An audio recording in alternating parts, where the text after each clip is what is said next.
우리 한 권씩 성경의 말씀들을 나누어 가고 또 은혜 받고 있는데 오늘은 잠언입니다. 잠언. 오늘 말씀의 제목을 따라해 볼까요? 지혜 더하기. 예, 지혜 더하기.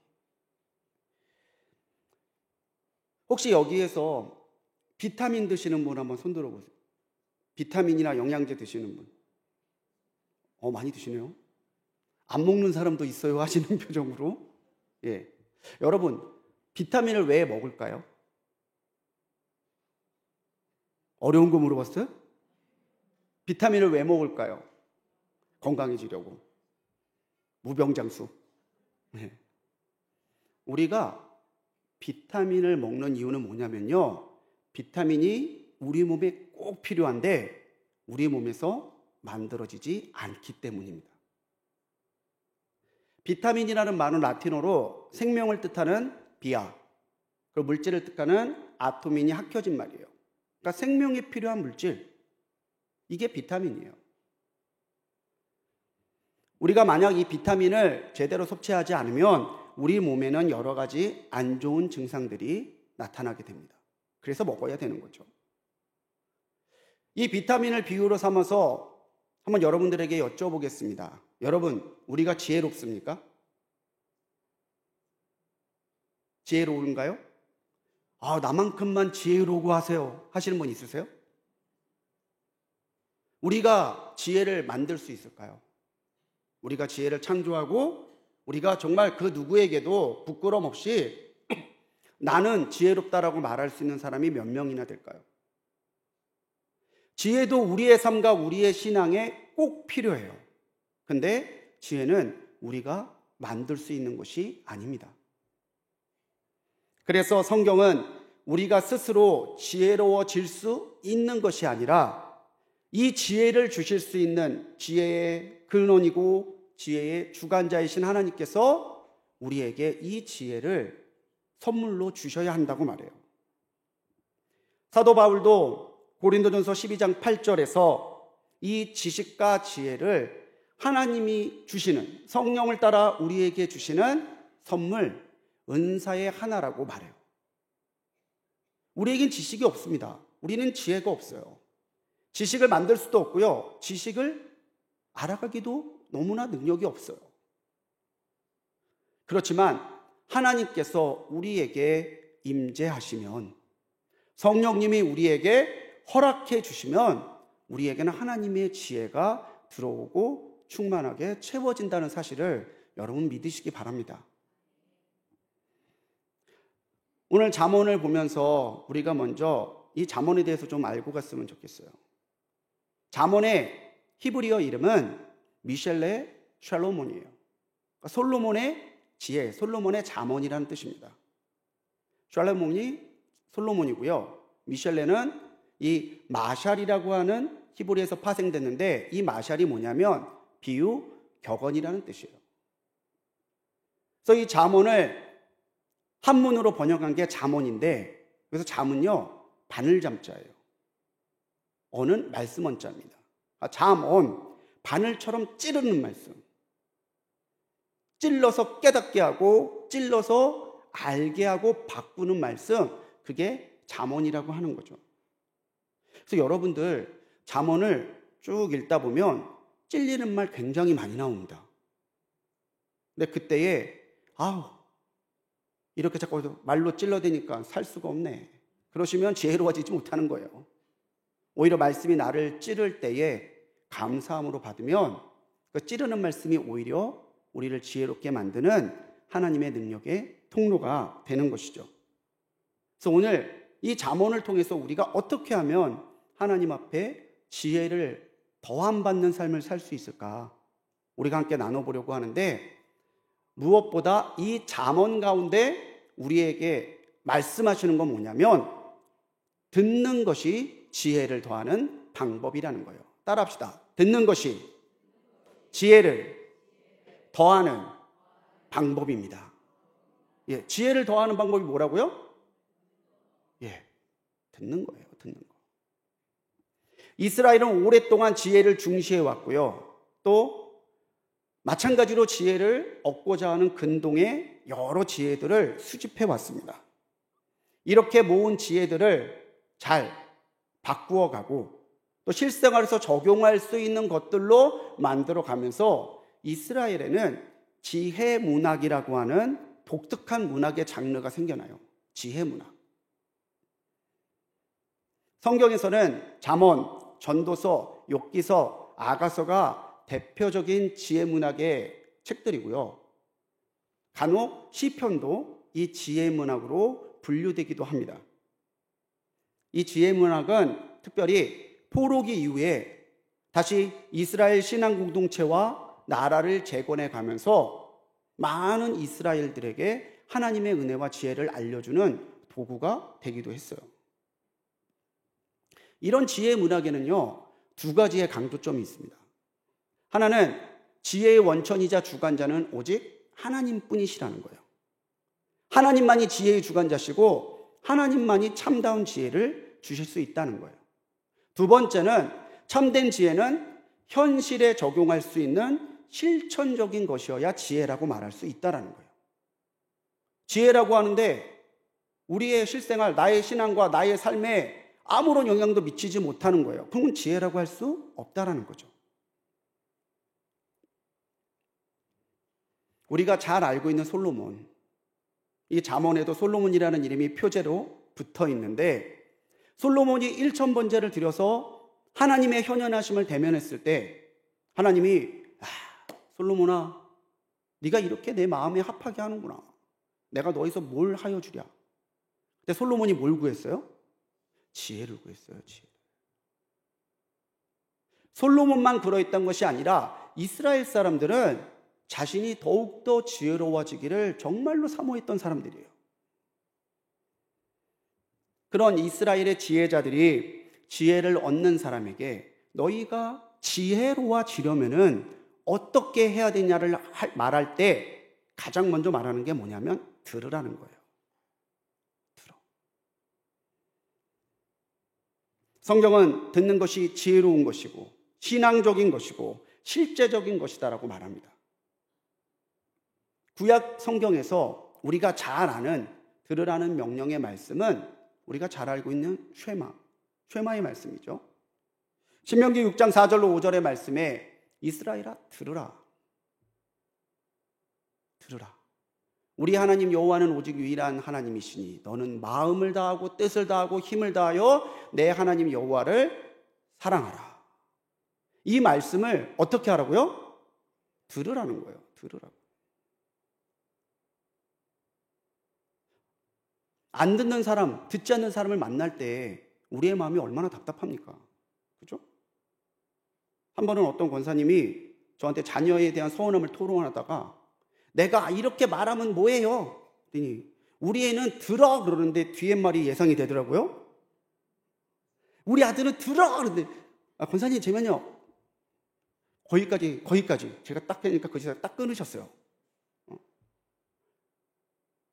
정말 듣지 않는 사람을 만날 때 말을 해도 전혀 그 사람이 듣지 않는 그 사람을 대할 때 얼마나 답답한지 모르겠어요. 근데 우리가 하나님 앞에 듣지 않는 신앙으로 산다면은 하나님도 우리 보시기에 얼마나 답답하시겠느냐는 거예요. 하나님의 말씀을 듣는 것은 하나님을 향한 순종의 표현이고 동시에 우리가 무지에서 지혜로 나아갈 수 있는 가장 분명하고 확실한 방법이라는 거죠. 신약 성경도 마찬가지입니다. 로마서 10장 17절에서 사도 바울은 말해요. 그러므로 믿음은 들음에서 나며 들음은 그리스도의 말씀으로 말미암았느니라. 듣는 것에서부터 믿음이 생겨요. 근데 뭘 들어야 돼요? 들어도 잘 들어야죠. 무엇을 들어야 돼요? 하나님의 말씀을 들어야 돼요. 그래야 우리가 하나님의 지혜 가운데 세워지는 은혜를 받을 수 있다는 거죠. 들어야 된대요. 그러면요, 여러분, 사람 말은 어디까지 들어야 돼요? 처음까지? 중간까지? 끝까지. 사람 말은 끝까지 들어야 돼요. 세상에서 제일 손해보는 사람이 누군지 아세요? 끝까지 말 안 듣는 사람이에요. 자기가 먼저 말하고 자기가 먼저 고집하고 그런 사람이 보면 제일 손해보더라고요.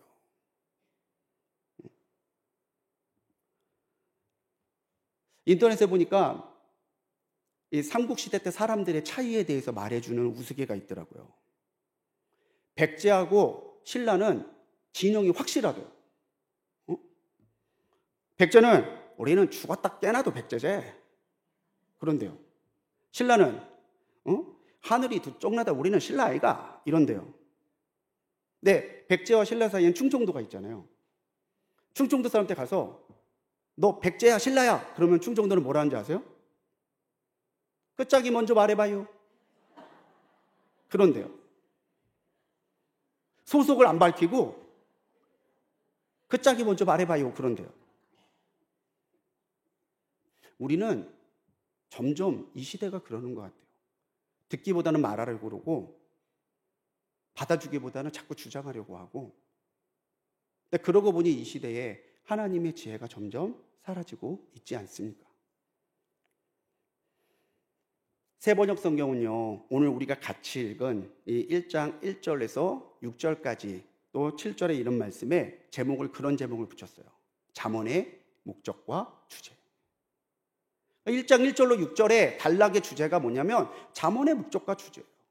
왜 잠언을 말했으며 이 잠언이 말하고자 하는 바는 뭐냐? 1절로 3절의 말씀에서 보면은 잠언은 그렇게 말을 하고 있습니다. 지혜와 훈계를 알게 하고 명철의 말씀을 깨닫게 하고 지혜롭고 공의롭고 정의롭게 정직하게 행할 일에 대하여 훈계를 받게 하려고 이 잠언을 썼대요. 3절에 나와 있는 이 말씀들, 지혜는요, 어리석은 행동을 피하는 신중함을 말해요. 어리석은 행동을 피하는 신중함. 공의는 하나님의 온전함을 닮아가는 신앙과 삶의 모습을 말합니다. 정의는요, 하나님의 공의함과 공정함을 가지고 불의에 맞서는 능력이 정의예요. 정직은요, 이런 하나님의 공의와 정의를 기뻐하며 살아가는 것, 그게 정직한 거예요. 이렇게 우리를 지혜롭게 하고 공의롭게 하고 정의롭게 하고 정직하게 만드는 이 지혜가 어떨 때에 주어지느냐? 하나님의 말씀에 귀 기울일 때예요. 그래서 여러분, 잠언은요, 사실 읽는 말씀이 아니라 듣는 말씀이에요. 잠언을 읽으셔도 글자를 읽는다고 생각하지 마시고 내가 이 잠언을 듣는다는 마음으로 잠언을 묵상해 가시면 그냥 활자만 읽을 때와 이 잠언이 주고자 하는 의미를 듣고자 하는 마음으로 읽을 때는 우리에게 주는 은혜의 크기가 정말 달라집니다. 이스라엘이 말하는 지혜는 바로 이거죠. 하나님의 뜻과 말씀을 듣고 그렇게 되는 하나님의 말씀과 뜻대로 살아가려고 내가 오늘 최선을 다하는 것. 그게 진짜 지혜라는 거예요. 사랑하는 우리 성도님들, 하나님의 말씀에 귀 기울여 듣는 성도님들이 되시기 바랍니다. 우리가 세상의 소리에, 내 욕심의 소리에 우리의 마음과 우리의 생각을 빼앗기지 아니하고 하나님의 음성을 듣고자 할 때에 우리의 심령에는 하나님이 주시는 지혜가 마치 비타민처럼 주어질 것을 믿고 확신하시는 우리 성도님들 되시기 바랍니다. 그래서 잠언을 흔히 31장 915구절이라고 그러거든요. 잠언 31장에 915개의 잠언이 있대요. 그런데 읽기만 하면 뭐하고 알기만 하면 뭐하겠어요. 듣는다라는 것은 단지 듣는 행동을 말하는 게 아니라 그 들은 대로 살아가는 거예요. 정말 더욱더 들으려 하고 들은 대로 살아가시기 바랍니다. 우리에게 지혜를 더하려면요, 이 잠언이 가장 강조하는 게 있어요. 7절입니다. 여호와를 경외하는 것은 지식의 근본이거늘 미련한 자는 지혜와 훈계를 멸시하느니라. 이 7절 다시 한번 읽어보겠습니다. 시작. 여호와를 경외하는 것이 멸시하느니라. 아멘.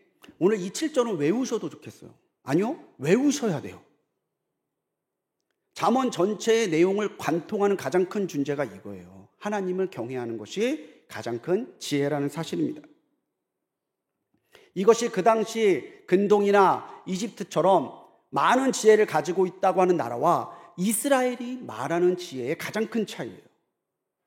우리가 이 세상을 살아가면서 세상의 지혜에 대해서 많은 것을 듣고 압니다. 유튜브를 듣기도 하고요. 교보문고나 이런 책점 가면은 삶의 지혜, 경제적 지혜, 여러 가지 지혜와 지식에 대한 책들이 쌓여 있어요. 그런데 그런 세상의 지혜와 성경이 말하는 가장 큰 지혜의 차이는 뭐냐면, 우리의 지혜는 하나님을 경외할 때에 우리에게 주어지는 하나님의 선물이라는 사실입니다. 근동과 이집트의 사람들은 지혜로워진다고 하는 것은 모든 삶에서 성공하고 번영하고 다른 사람들에게 영향력을 미치는 사람이 되는 건, 그게 지혜로워지는 거라고 그랬어요. 자기 한 사람의 영달과 자기의 욕심을 채우기 위해, 자기가 더 영향력 있는 사람이 되기 위해 필요한 게 지혜라고 생각한 거죠. 그런데 이스라엘은 그러지 않았다는 거죠. 지혜의 주관자이신 하나님을 경외함으로 하나님과 함께 살아갈 때에 그분이 주시는 깨달음으로 내 삶이 가득해지는 것, 그게 진짜 지혜라는 거예요. 이것이 바로 지혜의 의미의 차이인데, 이런 지혜의 의미의 차이는요, 우리가 왜 지혜로워지려고 하는가, 이 목적의 차이로 이어집니다. 우리가 지혜를 바른 목적으로 추구하지 않으면 그 지혜가 오히려 우리를 망칠 수도 있어요. 세상의 지혜는 성공하고 번영하고 자신이 높아지기 위한 거지만요, 성경은요, 하나님의 섭리를 깨닫고 하나님을 높이고 하나님의 은혜 안으로 들어가는 사람, 그 사람이 진짜 지혜로운 사람이라고 말합니다.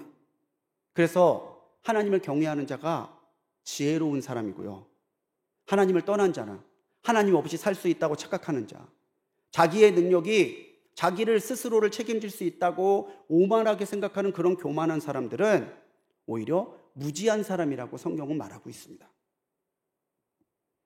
그래서요, 우리가 지혜로워지면 지혜로워질수록 우리는 하나님 앞에서 겸손해져야 돼요. 이 사람이 참으로 지혜로운 사람이냐 보려면 그 사람이 하나님 앞에서 얼마나 겸손한지를 보시면 돼요.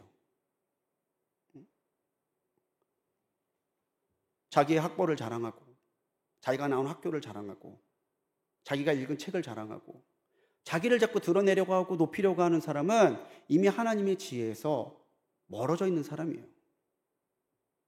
오히려 하나님 앞에 자기의 무지함과 무력함을 내어놓고 하나님 말씀하시면 듣겠습니다라고 하는 열린 마음으로 오늘도 하나님의 말씀 한 자락이라도 듣기 위해 하나님 앞에 나아가는 그 사람이 잠언이 말하는 참으로 지혜로운 하나님의 사람이라는 거죠. 또 다른 지혜 문학인 전도서 역시 전도서의 끝을 이렇게 결론 내리고 있습니다.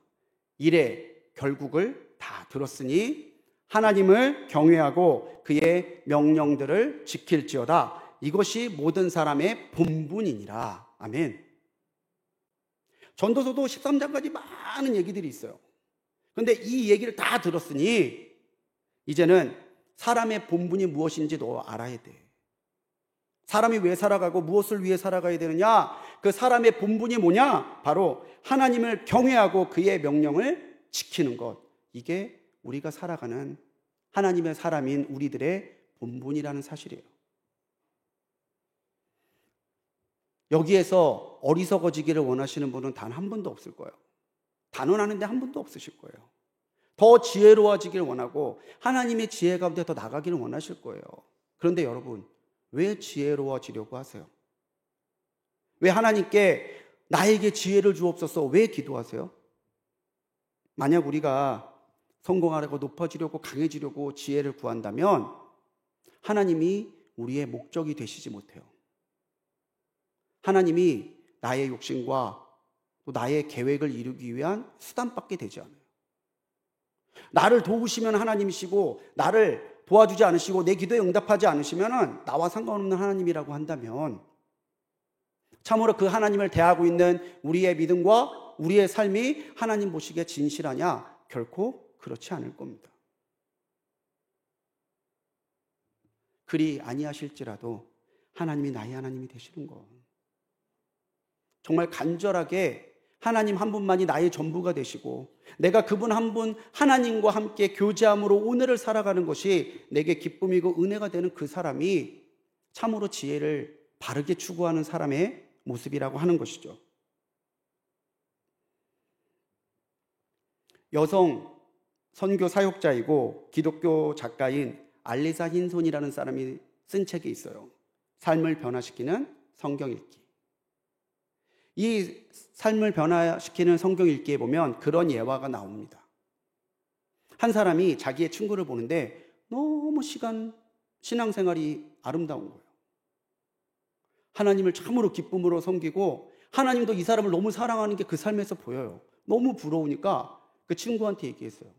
친구야, 어떻게 하면 나도 너처럼 기쁨 가운데 신앙생활을 할 수 있니? 너는 도대체 어떻게 신앙생활하길래 하나님이 너를 그렇게 사랑하시는 거야? 의외로 그 친구가 질문한 그 사람에게 준 대답은 간단했어요. 야, 시간을 늘려. 아주 심플한 말이었는데 자기는 이 말을 듣는 순간 깊이 깨달았다는 거예요. 자기는 지혜로워지기는 원하는데 지혜로워지기 위해서 하나님과 더 깊은 시간을 보내지 않았더라는 거죠. 하루 중 하나님과의 시간을 늘려가면 하나님이 얼마나 놀라우신 분이고 얼마나 지혜가 가득하신 분이고 우리를 향해 얼마나 큰 사랑을 갖고 계시는 분인지 우리는 알게 돼요. 경외함이라는 말은 막연한 두려움을 말하는 게 아니에요. 아, 오늘 내가 주일 한번 예배 못 드렸는데 하나님한테 맞으면 어떡하지? 오늘 내가 11조 제대로 안 했는데 하나님 나 치시면 어떡하지? 그게 경외함이 아니에요. 경외함이란 무엇이냐면은 하나님 앞에 점점 더 자주 하나님 앞에 자기를 드러내고 자기를 세워가면서 점점 더 하나님이 자기를 채워가시는 것을 체험하면서 하나님 외에 그 누구도 대신할 수 없는 사랑을 하나님과 나누는 것, 그게 하나님을 경외하는 거예요. 하나님을 대체할 수 있는 것, 하나님을 대신할 수 있는 사람이 내게 있다면은 나는 아직도 하나님을 온전하게 믿고 따라가는 사람이 아닌 거죠. 우리가 하나님을 경외하게 되면은요, 우리는 비교할 수 없는, 그 누구에게도 양보할 수 없는 사랑만을 하나님 앞에 드리는 하나님의 사람이 돼요. 그래서 여러분, 우리가 지혜로워져야 되는 거예요. 우리가 무지하고 우리가 지혜가 없으면 하나님을 떠나 살 수밖에 없어요. 하지만 하나님을 가까이 하고 하나님을 경외하고 하나님만을 사랑하면 하나님도 나를 최고로 사랑해 주세요. 그래서 우리가 하나님의 지혜로 가득해져야 되는 거죠. 야고보서 1장 5절에서 사도 야고보는 그렇게 말합니다. 너희 중에 누구든지 지혜가 부족하거든 모든 사람에게 후히 주시고 꾸짖지 아니하시는 하나님께 구하라. 그리하면 주시리라. 제가 예전에 동네 형한테 학창시절에 수학 과외를 받았는데 이 형이 말하는 게 정말 사람을 기분 나쁘게 하는데 은사가 있어요. 야, 이것도 모르냐? 와, 너 이거 모르는 줄 몰랐다. 딱 3일 받고 제가 안 했어요. 우리가 하나님 앞에 무지하다고 하나님 저 지혜 주세요 그런다고 해서 하나님이 꾸짖지 않으세요. 한심하다. 너 그것도 모르냐? 하나님 그러지 않으신다고요. 오히려 꾸짖지 않으시고 후하게, 쬐끔쬐끔도 아니고 후하게 주신대요. 문제는 우리가 지혜를 구하지 않는 데 있다는 거예요. 사랑하는 성도님들, 하나님을 경외하는 마음을 잊지 마시고 하나님만을 최고로 사랑하는 마음으로 오늘도 한 걸음씩 하나님 앞에 나아가시기 바랍니다. 그럼 하나님 꾸짖지 않으시고 하나님이 더 후하게 주실 줄 믿습니다. 우리가 지혜로워져야 되는 이유는요, 동시에 우리에게 지혜를 전달하는 사명이 있기 때문이에요. 우리가 지혜로워지는 것은 지혜를 전달하는 사람이 될 때 우리에게 지혜가 더해지는 은혜가 있음을 우리가 알아야 된다는 거죠. 잠언은 다양한 사람들에게 지혜를 전달합니다. 자녀에게 하는 것도 있고요, 젊은이에게 하는 것도 있어요. 이스라엘 민족들에게 하는 잠언도 있어요. 잠언의 구조를 보면 1장과 9절은 젊은이에게 주는 솔로몬의 15가지의 가르침입니다. 10장에서 22장은 솔로몬이 평생 3,000개의 잠언을 말했다고 열왕기상 말씀에도 나오는데 그 솔로몬의 잠언 중에 375개의 잠언을 정리한 거예요. 23장과 24장은 이스라엘의 현자들이 수집한 잠언들을 기록한 책이고, 또 25장에서 29장은 히스기야 왕이 이 솔로몬 왕의 잠언을 수집해서 기록한 겁니다. 30장은 아굴의 잠언이고요. 31장은 르무엘 왕에게 어머니가 주는 잠언인데, 이 르무엘이 하나님께 바쳐진 자라는 뜻이거든요. 르무엘, 하나님께 바쳐진 자. 그래서 이 31장은 솔로몬의 어머니인 밧세바가 솔로몬 왕에게 준 잠언일 것이다라고 학자들은 추정해요. 이 많은 가르침들에게는 한 가지의 공통된 목적이 있습니다. 한 가지의 공통된 목적. 그게 뭘까요? 지혜를 전수하고자 하는 마음이에요. 나만 아는 것이 아니라 내가 아는 것을 내 자녀에게, 내 민족에게, 내 젊은이들에게 전해주는 것. 이 목적이 잠언이 기록된 목적이라는 거죠. 잠언은요, 수많은 사람들이 우리에게 전해요. 또 수많은 사람들이 보존해오 그 노력 끝에 우리에게 전해진 보물이에요. 우리가 이 잠언을 대했다면, 우리가 이 잠언을 듣고 묵상했다면 우리 역시 이 잠언을 다른 이들에게 전해 주어야 되는 사명을 가지고 있다는 것을 우리가 기억해야 된다는 것이죠. 부모님이시라면요, 자녀들에게 잠언을 읽게 해주세요.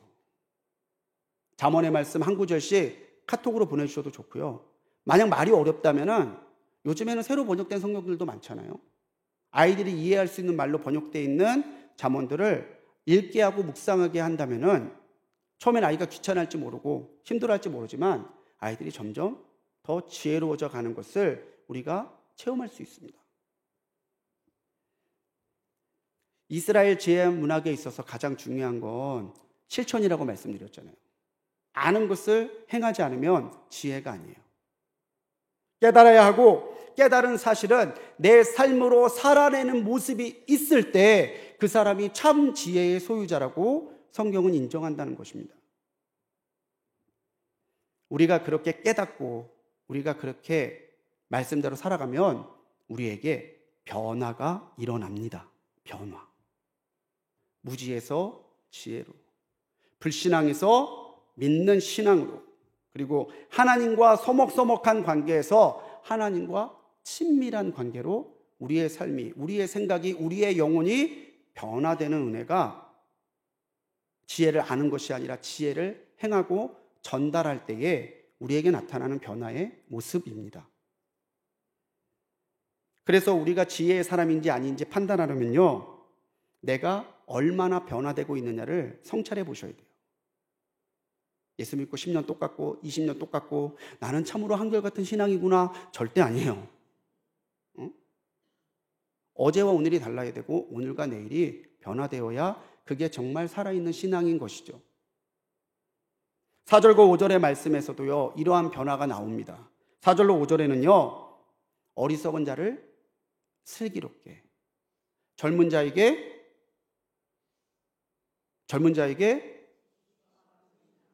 색깔로 이렇게 바꿔놓으면 읽어주시던데, 지혜 있는 자는 학식이 더해지고 명철한 자는 지략을 얻을 것이라. 아멘. 아멘. 변화가 일어나잖아요. 어리석은 자가 슬기롭게, 또 젊은 자가 지식과 이런 근신함을 얻게 되고, 지혜 있는 자는 학식이 더해질 거고 명철한 자는 더욱더 지략을 얻게 될 것이다. 이게 지혜를 얻고 지혜대로 살아가는 사람들에게 나타나는 삶의 변화인 것이죠. 오늘 시니어 성도님들과 함께 드리는 예배잖아요. 주일에 감독님이 설교하시면서 하도 어르신들이 라떼는 그래서 젊은 사람들이 라떼를 안 먹는데요 그러셨는데, 사실 저는 젊은 사람들이 꼰대라는 이름으로 어르신들의 말에 귀 기울이지 않으므로 보는 손해가 엄청나게 크다고 생각을 해요. 우리 어르신들도 자기의 고집이나 옛 문물만을 이야기하는 것이 아니라 정말 이 사람에게 내가 만난 하나님을 전해주는 지혜의 전달자들이 되시기 바랍니다. 그래야 잠언이 끊이지 않고 잠언이 계속해서 이어져 내려가는 거예요. 가끔 원로 목사님들을 뵐 때가 있는데요, 그 목사님들이 말씀해 주시는 지혜와 통찰이 참 큰 은혜가 될 때가 있어요. 제가 막 목사 안수를 받고 세미나를 갔는데 한 원로 목사님과 이야기를 나누게 됐어요. 그래서 목사님 저 이번에 목사 안수를 받았어요. 아직도 햇병아리 목사예요. 그랬더니 그 목사님이 축하한다고. 그러면서 저한테 하시는 말이 목사님 목회 잘하려고 하지 마세요. 목회 잘하려고 하지 마세요. 제가 깜짝 놀랐어요. 목회 잘하고 싶어갖고 세미나까지 왔는데 목사님께 여쭙습니다. 목사님 저는 목회 너무 잘하고 싶은데 목회를 잘하는 게 아니면 어떻게 해야 되나요? 그랬더니 그 목사님이 목회는 잘하는 게 아니고요. 제대로 하는 거예요. 제대로 하는 거. 이미 그 말씀해 주셨던 목사님은 소천하시고 천국 가셨어요. 그런데 저도 목회 연한이 쌓이면서 보니까 목회 잘하는 것보다 더 힘든 게 목회 제대로 하는 거더라고요. 그분과 만남을 갖지 않고 그분의 말씀을 듣지 않았으면 저는 아직도 목회 잘하려고 발버둥하는 목사가 되어 있겠죠. 저는 목회 잘하는 목사가 아니라 목회 제대로 하는 목사가 되고 싶어요. 그런 지혜가 들을 때, 전해줄 때 나타나는 거죠. 사랑하는 성도님들, 깨달은 것과 살아냄으로 체험한 것을 자녀에게, 또 하나님을 믿지 않는 사람들에게 전달하는 사람으로 살아가시는 우리 성도님들이 되시기 바랍니다. 그렇게 자녀에게, 믿지 않는 사람들에게 하나님의 지혜를 전할 때 하나님, 그 자녀는 지혜로워지고 세상은 하나님을 깨닫게 될 줄을 믿습니다. 종교개혁자인 존 칼빈은 그런 얘기를 했어요. 우리가 참된 지혜라고 부를 수 있는 것은 두 가지밖에 없다. 참된 지혜는 두 가지밖에 없대요. 하나는 하나님을 아는 지혜이고 또 하나는 우리가 누구인지를 아는 지혜다. 참 지혜가 뭐라고요? 하나님을 아는 지혜. 또 하나의 지혜가 뭐라고요? 내가 누구인지를 아는 지혜. 그래서 우리가 잠언을, 그래서 우리가 전도서를, 그래서 우리가 시편을, 그래서 우리가 아가를, 그래서 우리가 욥기를 읽어야 하는 거죠. 우리 안에는 지혜가 없습니다. 하지만 지혜가 없이는 살 수 없어요. 우리 안에 만들어지지 않는 비타민 없이는 우리가 살 수 없는 것처럼 우리가 만들어낼 수 없고 우리가 가질 수 없는 지혜가 우리의 삶 가운데 나타나지 않으면 우리가 오늘을 살아갈 수 없어요.